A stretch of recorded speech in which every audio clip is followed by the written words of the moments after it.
ನಮಸ್ಕಾರ ಪ್ರಿಯ ವೀಕ್ಷಕರೇ, ಒಂದು ಬಿಗ್ ನ್ಯೂಸ್ ಅನ್ನ ರಾಜ್ಯ ರಾಜಕಾರಣದ ಬಗ್ಗೆ ಸುಳಿವು ಕೊಡುವ ಒಂದು ಮೇಜರ್ ಡೆವಲಪ್ಮೆಂಟ್ ಅನ್ನ ನಾನು ನಿಮಗೆ ಈಗ ಹೇಳ್ತಾ ಇದ್ದೀನಿ.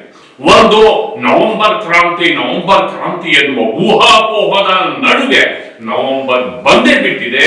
ನವೆಂಬರ್ ತಿಂಗಳ ಮೊದಲ ದಿನವಾದ ಇಂದು ಡಿಸಿಎಂ ಡಿ.ಕೆ. ಶಿವಕುಮಾರ್ ಅವರು ನನ್ನ ಮತ್ತು ಸಿಎಂ ನಡುವಿನ ಮಾತುಕತೆ ಅದಷ್ಟೇ ಸತ್ಯ, ಉಳಿದವರ ಮಾತಿಗೆ ಕವಡೆ ಕಿಮ್ಮತ್ತಿಲ್ಲ ಎನ್ನುವಂತಹ ಮಾತನ್ನು ಅವರು ಹೇಳುವುದರ ಮೂಲಕ ಸಿಎಂ ಮತ್ತು ತಮ್ಮ ನಡುವೆ ಮಾತುಕತೆ ನಡೆದಿದೆ ಅನ್ನೋದನ್ನ ಪರೋಕ್ಷವಾಗಿ ಖಚಿತಪಡಿಸಿದರೆ ಇದೊಂದು ಮೇಜರ್ ಡೆವಲಪ್ಮೆಂಟ್. ಇಂಥದ್ದೊಂದು ಸ್ಟೇಟ್ಮೆಂಟ್ ಇದೇ ಮೊದಲನೇ ಬಾರಿಗೆ ಬರ್ತಾ ಇದೆ. ಹಾಗಾದ್ರೆ ಡಿಸಿಎಂ ಮತ್ತು ಸಿಎಂ ನಡುವೆ ಅಧಿಕಾರ ಹಂಚಿಕೆ ಬಗ್ಗೆ ಮಾತುಕತೆ ನಡೆದಿದೆಯಾ? ಹಾಗಾದ್ರೆ ಆ ಮಾತುಕತೆಯ ಸಾರಾಂಶ ಏನು?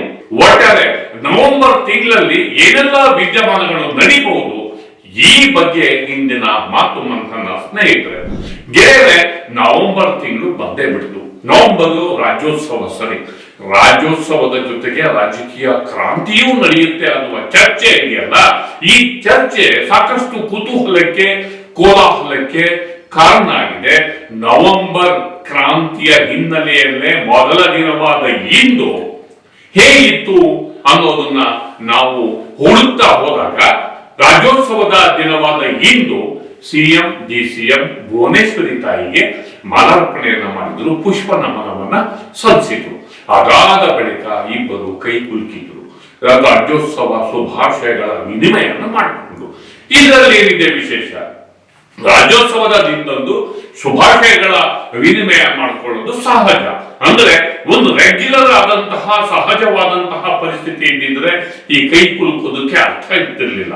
ಆದರೆ ಬದಲಾದ ರಾಜಕೀಯ ಪರಿಸ್ಥಿತಿಯಲ್ಲಿ ಇಬ್ಬರು ನಾಯಕರ ಎರಡು ಪಡೆಗಳು ಒಂದು ರೀತಿಯಲ್ಲಿ ಕದನಕ್ಕೆ ಸಜ್ಜಾಗ್ತಿರುವ ಈ ಹೊತ್ತಲ್ಲಿ ನಾಯಕರು ಪರಸ್ಪರ ಮುಗುಳ್ನಕ್ಕು ಅವರು ಕೈಯನ್ನ ಕುಲುಕೋದಿದೆಯಲ್ಲ, ಅದು ಬಹುಶಃ ಒಂದು ಡೆವಲಪ್ಮೆಂಟ್ ಅನ್ನ ಪರೋಕ್ಷವಾಗಿ ತೋರಿಸುತ್ತೆ ಅನ್ನೋದೇ ನನ್ನ ಭಾವನೆ. ಸರಿ, ಕೈ ಕುಲುಕಿದ್ದಾಯ್ತು, ಸಿಎಂ ಹೋದ್ರು. ಅದಾದ ನಂತರ ಡಿಸಿಎಂ ಏನ್ ಹೇಳಿದ್ರು, ಇದು ಕೂಡ ಕ್ವೈಟ್ ಇಂಟ್ರೆಸ್ಟಿಂಗ್. ನಾನು ಹೇಳ್ತಕ್ಕಂಥ ಸುದ್ದಿ ಇರೋದೇ ಇಲ್ಲಿ. ನಾಯಕತ್ವ ಬದಲಾವಣೆ ಅಥವಾ ನವೆಂಬರ್ ಕ್ರಾಂತಿಯ ಬಗ್ಗೆ ಡಿಸಿಎಂ ಡಿ.ಕೆ. ಶಿವಕುಮಾರ್ ಅವರಿಗೆ ಹೇಳಿದಾಗ, ನನ್ನ ಮತ್ತು ಸಿಎಂ ನಡುವೆ ಏನು ಮಾತುಕತೆ ಆಗಿದೆ ಅದಷ್ಟೇ, ನನ್ನ ಮತ್ತು ಸಿಎಂ ನಡುವೆ ಏನ್ ಮಾತುಕತೆ ಆಗಿದೆ ಅದಷ್ಟೇ ಸತ್ಯ ಅನ್ನುವ ರೀತಿಯಲ್ಲಿ, ಉಳಿದದ್ದು ಕಿಮ್ಮತ್ತಿಲ್ಲ. ಇದನ್ನ ಖಡಾಖಂಡಿತವಾಗಿ ಹೇಳಿದ್ದು, ಉಳಿದದ್ದು ಇದು ಕಿಮ್ಮತ್ತಿಲ್ಲ ಅಂತ. ಈಗ ಅವರ ಪ್ರತಿಕ್ರಿಯೆಯನ್ನ ನೋಡೋಣ ಬನ್ನಿ. ಚರ್ಚೆಗಳು ನಡೀತಿತ್ತು ರಾಜಕಾರಣದಲ್ಲಿ. ನೀವು ದಣಿ ತಗೊಳ್ಳೋದು ಬೇಡ, ಯಾವ ಲೀಡರ್ಗಳು ದಣಿ ತಗೊಳ್ಳೋದು ಬೇಡ. ನಾನು ಮುಖ್ಯಮಂತ್ರಿಗಳು ಏನ್ ಮಾತಾಡಿದ್ವಿ ಅದು ಮಾತ್ರ ಮಾತು. ಅದು ಬಿಟ್ರೆ ಯಾರ ಮಾತುಗೂ ಕಿಮ್ಮತ್ತು ಇರಲಿಲ್ಲ. ಒಮ್ಮತದಲ್ಲಿ ಇದ್ದೀರಾ ಸರ್? ಪಕ್ಷದ ಒಮ್ಮತ ಏನು?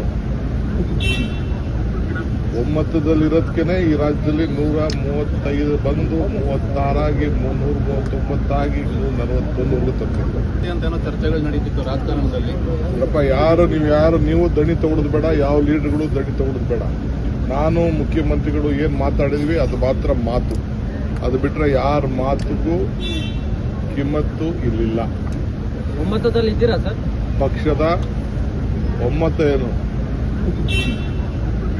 ಒಮ್ಮತದಲ್ಲಿರೋದಕ್ಕೇನೆ ಈ ರಾಜ್ಯದಲ್ಲಿ 135 ಬಂದು 36 339 141 ತಪ್ಪಿಲ್ಲ. ಡಿ.ಕೆ. ಶಿವಕುಮಾರ್ ಅವರ ಪ್ರತಿಕ್ರಿಯೆಯನ್ನು ನಾವು ನೋಡಿದ್ವಿ. ನನ್ನ ಮತ್ತು ಸಿಎಂ ನಡುವಿನ ಮಾತುಕತೆ ಏನಾಗಿದೆಯೋ ಅಷ್ಟೇ. ಈಗ ನವೆಂಬರ್ ಕ್ರಾಂತಿನೋ, ಚೇಂಜ್ ಆಫ್ ಲೀಡರ್ಶಿಪ್, ಅಧಿಕಾರ ಹಸ್ತಾಂತರ ಪ್ರಶ್ನೆ ಕೇಳಿದ್ರೆ ಸಹಜವಾಗಿ ಏನಂತಾರೆ ನನಗೆ ಗೊತ್ತಿಲ್ಲ, ನೋ ಕಾಮೆಂಟ್ಸ್ ಅನ್ಬೇಕು, ಇಲ್ಲ ಎಸ್ ಅನ್ಬೇಕು, ಇಲ್ಲ ನೋ ಅನ್ಬೇಕು, ಇಲ್ಲ ಏನು ಕೊಡದರೆ ಅಕ್ಕ ಮೈಕ್ ಆ ಕಡೆ ತಳ್ಳಿ ಮುಂದಕ್ಕೆ ಹೋಗ್ಬೇಕು. ಆದರೆ ಡಿ.ಕೆ. ಶಿವಕುಮಾರ್ ಇದೇ ಮೊದಲ ಬಾರಿಗೆ ನನ್ನ ಮತ್ತು ಸಿಎಂ ನಡುವಿನ ನಡೆದಿರುವ ಮಾತುಕತೆ ಅದಷ್ಟೇ ಅನ್ನುವ ಮಾತು ಮತ್ತು ಇದಕ್ಕೆ ಸಂಬಂಧಪಟ್ಟಂತೆ ಇತ್ತೀಚೆಗೆ ಎದ್ದಿರುವ ಎಲ್ಲಾ ಧ್ವನಿಗಳನ್ನ ಒಂದೇ ಸರಿ ಗುಡ್ಸಾಕುವ ರೀತಿಯಲ್ಲಿ ಆ ಎಲ್ಲಾ ಮಾತುಗಳಿಗೆ ಕಿಮ್ಮತ್ತಿಲ್ಲ ಅಂತ ಹೇಳ್ತಿರೋದು ಇವತ್ತು ನವೆಂಬರ್ ತಿಂಗಳ ಮೊದಲ ದಿನವಾದ ಇಂದು ಇಂಥದ್ದೊಂದು ಸ್ಟೇಟ್ಮೆಂಟ್ ಅನ್ನ ಮಾಡಿರೋದು ಎಲ್ಲೋ ಒಂದ್ ಕಡೆ ಮಹತ್ವದ ಮಾತುಕತೆ ಈ ಇಬ್ಬರು ನಾಯಕರ ನಡುವೆ ನಡೆದಿದೆ ಎನ್ನುವುದನ್ನ ಅವರ ಮಾತಿಂದ ಖಚಿತಪಡಿಸ್ತಾ ಇದ್ದಾರೆ. ನಮ್ಮ ನಡುವೆ ಮಾತುಕತೆ ನಡೆದಿದೆ ಮತ್ತು ಅದನ್ನ ಅವರು ರಿವೀಲ್ ಮಾಡ್ತಾ ಇಲ್ಲ, ಅದನ್ನ ಅವರು ಹೇಳ್ತಾನೂ ಇಲ್ಲ. ಜೊತೆಗೆ ಅದನ್ನ ಒಂದು ದೊಡ್ಡ ಡಿಸ್ಕಷನ್ ಸಬ್ಜೆಕ್ಟ್ ಮಾಡೋದಕ್ಕೂ ಕೂಡ ಅವರು ಇಷ್ಟಪಡ್ತಾ ಇಲ್ಲ ಅನ್ನೋದು ಅವರ ಮಾತಿಂದ ವ್ಯಕ್ತ ಆಗುತ್ತೆ. ಅಂದ್ರೆ ಒಂದು ದೊಡ್ಡ ಡೆವಲಪ್ಮೆಂಟ್ ಸುಳಿವನ್ನ ಡಿ ಕೆ ಶಿವಕುಮಾರ್ ಡ್ರಾಪ್ ಮಾಡ್ತಿದ್ದಾರೆ. ಬರುವ ದಿನಗಳಲ್ಲಿ ಕೆಲವು ಡೆವಲಪ್ಮೆಂಟ್ ಆಗಲು ಆಗಬಹುದು ಎನ್ನುವುದು ಅವರ ಮಾತುಗಳಿಂದ ನಾವು ಗಮನಿಸಬಹುದಾದಂತಹ ಒಂದು ಸಂದೇಶ. ಇದನ್ನ ಸ್ಪೆಸಿಫಿಕ್ ಆಗಿ ನಾನು ಯಾಕೆ ಹೇಳ್ತಿದ್ದೀನಿ ಅಂತಂದ್ರೆ, ನವೆಂಬರ್ 2-3 ವಾರಗಳಲ್ಲಿ ಕೆಲವು ದೊಡ್ಡ ಡೆವಲಪ್ಮೆಂಟ್ ಗಳಿಗೆ ಅಖಾಡ ಸಜ್ಜಾಗಿದೆ. ಸಿಎಂ ಬೆಂಬಲಿಗರು ಅಲ್ಲಿ ಚೇಂಜ್ ಆಫ್ ಲೀಡರ್ಶಿಪ್ ಮಾತನ್ನ ಸಾರಾಸಟ್ಟಾಗಿ ಅಲ್ಗಳೆತಿದ್ದಾರೆ. ಮತ್ತೊಂದೆಡೆ ದಲಿತ ಸಿಎಂ, ಮತ್ತೊಂದು ಸಿಎಂ ಅನ್ನುವ ಡಿಸಿಎಂ, ಈ ತರದ ಕೆಲವು ತಂತ್ರಗಳು, ಮಾತುಗಳು ಸಿಎಂ ಕ್ಯಾಂಪ್ ಇಂದ ಹೊರಗೆ ಬರ್ತಾ ಇದೆ. ಇಂತಹ ಸಂದರ್ಭದಲ್ಲಿ ಅಂತಹ ಯಾವುದೇ ಟೀಕೆಗಳಿಗೆ, ಹೇಳಿಕೆಗಳಿಗೆ ಪ್ರತಿಕ್ರಿಯೆ ಕೊಡದ ಡಿಸಿಎಂ ಡಿ ಕೆ ಶಿವಕುಮಾರ್ ಮತ್ತು ಇದಕ್ಕೆ ಸಂಬಂಧಪಟ್ಟಂತೆ ಯಾವುದೇ ಹೇಳಿಕೆಯನ್ನೇ ಕೊಡದಿರುವ ಡಿಸಿಎಂ ಡಿ ಕೆ ಶಿವಕುಮಾರ್ ನನ್ನ ಮತ್ತು ಸಿಎಂ ನಡುವಿನ ಮಾತುಕತೆ ನಡೆದಿದೆ, ಏನ್ ನಡೆದಿದೆ ಅದೇ ಒಂದು ರೀತಿಯಲ್ಲಿ ಅಂತಿಮ ಅನ್ನುವ ರೀತಿಯಲ್ಲಿ ಅವರು ಹೇಳ್ತಾರಲ್ವಾ, ಇದು ಡೆಫಿನೆಟ್ಲಿ ಇಲ್ಲಿ ಅಧಿಕಾರ ಹಂಚಿಕೆ ರಾಜಕಾರಣದ ಬಗ್ಗೆ ಚರ್ಚೆ ನಡೆದಿದೆ ಅನ್ನೋದನ್ನ ಅವರು ಪರೋಕ್ಷವಾಗಿ ಹಿಂಟ್ ಅನ್ನ ಡ್ರಾಪ್ ಮಾಡ್ತಿದ್ದಾರೆ.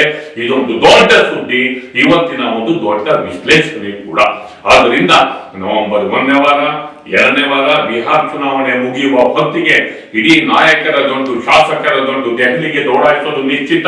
ದೊಡ್ಡ ಡೆವಲಪ್ಮೆಂಟ್, ಅದರಲ್ಲಿ ಸಿಎಂ ನಾನು ಕ್ಯಾಬಿನೆಟ್ ಮೇಜರ್ ಸರ್ಜರಿ ಮಾಡ್ತೀನಿ ಅನ್ನುವ ಕ್ಲೈಮ್ ಅನ್ನ ಇಟ್ಕೊಂಡು ಹೋಗ್ತಾರೆ. ಹಾಗೇನೆ ಕೆಪಿಸಿಸಿಗೆ ಹೊಸ ನಾಯಕನನ್ನ ಕೊಡಿ ಅಂತ ಅವರು ಪ್ರಯತ್ನ ಪಡ್ತಿದ್ದಾರೆ. ಮತ್ತೊಂದೆಡೆ ಮುಖ್ಯಮಂತ್ರಿ ಹುದ್ದೆಗೆ ತಾನು ಆಗ್ಬೇಕು ಅನ್ನುವಂತಹ ಪ್ರಯತ್ನದಲ್ಲಿ ಡಿ ಕೆ ಶಿವಕುಮಾರ್ ಇದ್ದಾರೆ.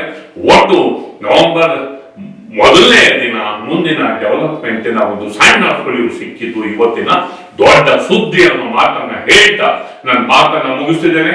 ದಯವಿಟ್ಟು ದಿ ಪೋಸ್ಟ್ ನೋಡಿ, ಲೈಕ್ ಮಾಡಿ, ಶೇರ್ ಮಾಡಿ, ಸಬ್ಸ್ಕ್ರೈಬ್ ಮಾಡೋದಕ್ಕೆ ಮರಿಬೇಡಿ ಗೆಳೆಯರೆ. ನಮಸ್ಕಾರ.